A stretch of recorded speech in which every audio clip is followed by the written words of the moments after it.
want to look at, when we met with the groups, both at Marengo and also the Skeens Creek end and some of the Fireguard groups, we really looked at the bushfire behaviour, understanding bushfire behaviour, because that's the cornerstone of all the decisions. So when we look at this, it's a decision-making process. So I look at this through the lens of let's just improve our decisions. And that's all from a firefighter's response to a community member's response in an emergency. It's just a series of decisions. So we want to make sure that we make good decisions based on good information, bearing in mind that the environment we're operating in, you won't have good information. So we've run a fire model for the Marengo sort of area and also for the Skeens Creek area, building on the work we're doing with the emergency responders. So the emergency responders have been basically shown this exact modelling and the conditions. And we've slowly been teasing out the decision making on the response to that, what it actually means. And the focus has always been making sure your plan's good and you and your family are okay. Then if that's all in place and you can support and help your neighbours, that's the next one. So this neighbour looking after neighbour is really, really important. And then if you find yourself in Apollo Bay, which would probably be a place that you will be able to be safe at, then can you actually help the broader community to deal with the 20,000 who don't know what to do? Try and understand where decision making collapses and little things you can do to improve your decision making under pressure and stress.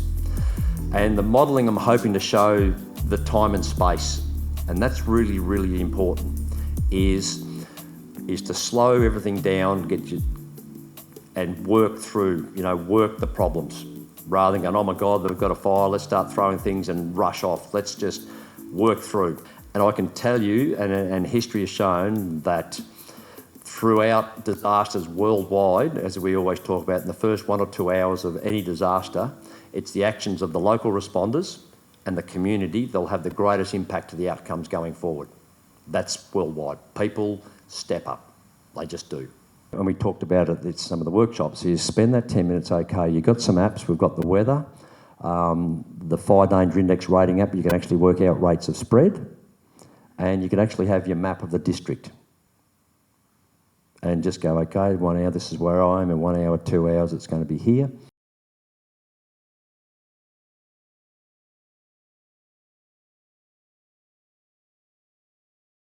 So this is just a representation of sort of parts of the brain, if you like, really simplistic, of when we're confronted with an incident, if you like, or an event.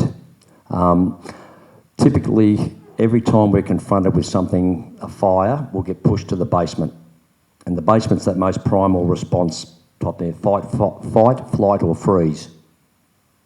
It's a perfectly natural, happens to everyone. In that particular first thing, you get pushed to the basement. Most of us could work our ways out of the basement, which we have to.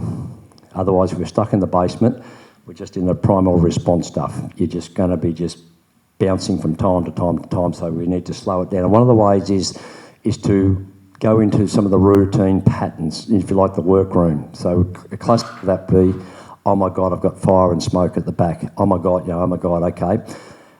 What's my plan? You pull the plan out, right? Now starting to get you out of the basement and focusing on what you've got down at your plan. It's not perfect, but you're starting your thinking processes. Okay, so let's start working, let's start putting the plan into action. So you start to get things happening a bit, and then, okay, righto, then becomes, I got that, and you're slowing your thinking down, you're seeing more, and then we get into, if you like, the laboratory with complex problem solving and creative thought. So you're seeing stuff, okay, look, that's not working, let's change that and do that. So the idea is to work yourself out of the basement, and of course, everyone's going to be different. And this is why being in pairs is really good, is to, it's a language. You're in the basement, well, you're in the basement, and the ability to get yourself out of the basement is, it may be breathing. Okay, let's just take a breath.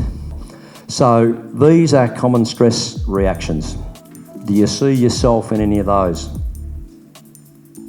Personally, and this is what we do with firefighters, because it's really important that we don't let stress take over, because it destroys our decision making.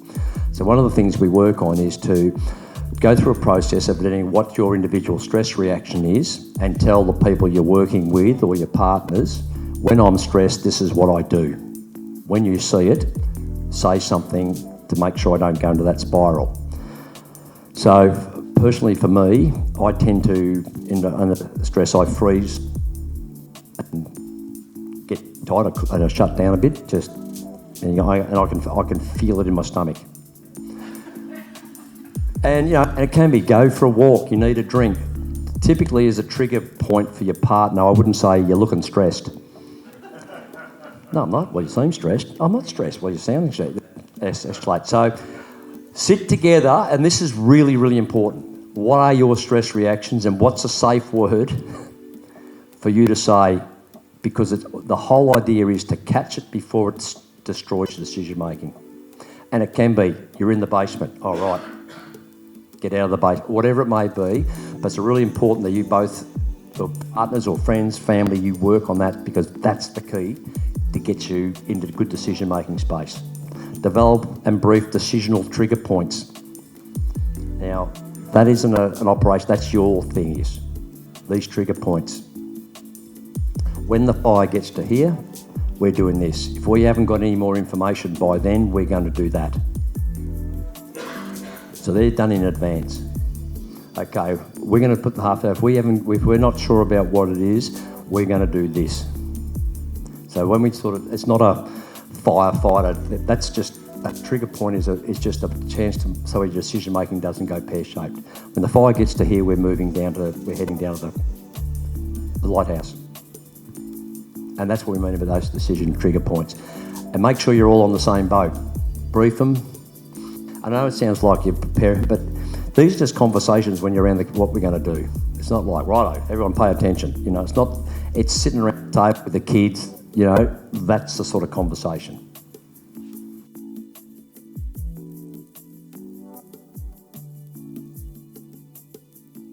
So when we talk about emotions, and Plato said emotion overrides rational thought. And the two systems work in conjunction, because this is primal, this is about survival, where when particularly a fear button's pushed, the body reacts. It's a survival instinct. It has to push the body into action, and the cognitive bit plays catch up.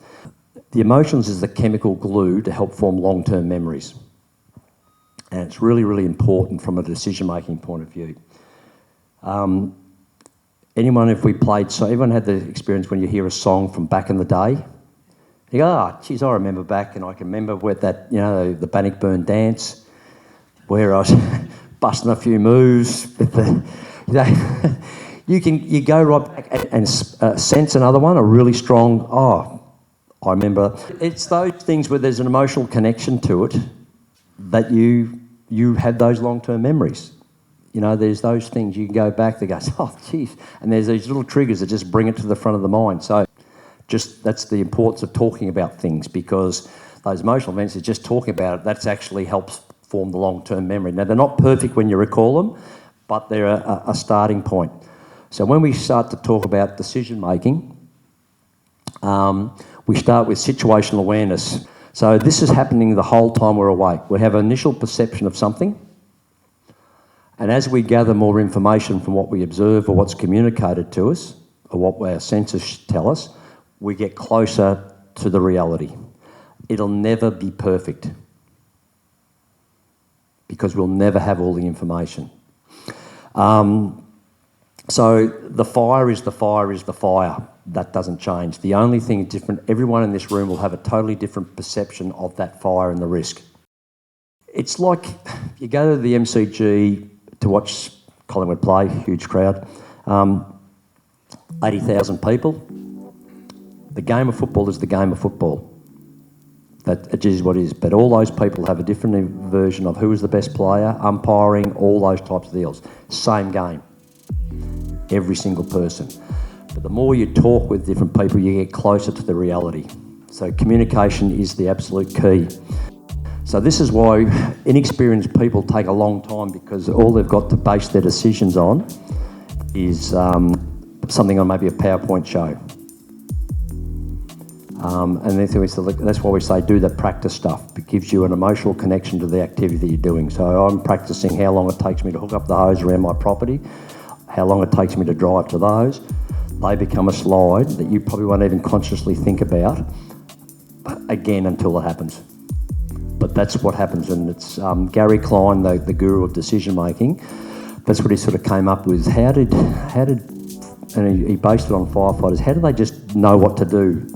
It was just gut feel. It was just this, and he drilled down as just they've done it, and the experience to do it. Those experience slides, stories, case studies are really important. If you're reading them and going, just imagine if that was me. Yeah, so reading where you're just thinking, look at things, geez, what would I do in that situation? The mere thing of going through little scenarios in your mind speeds up your decision making under pressure and stress. That's proven.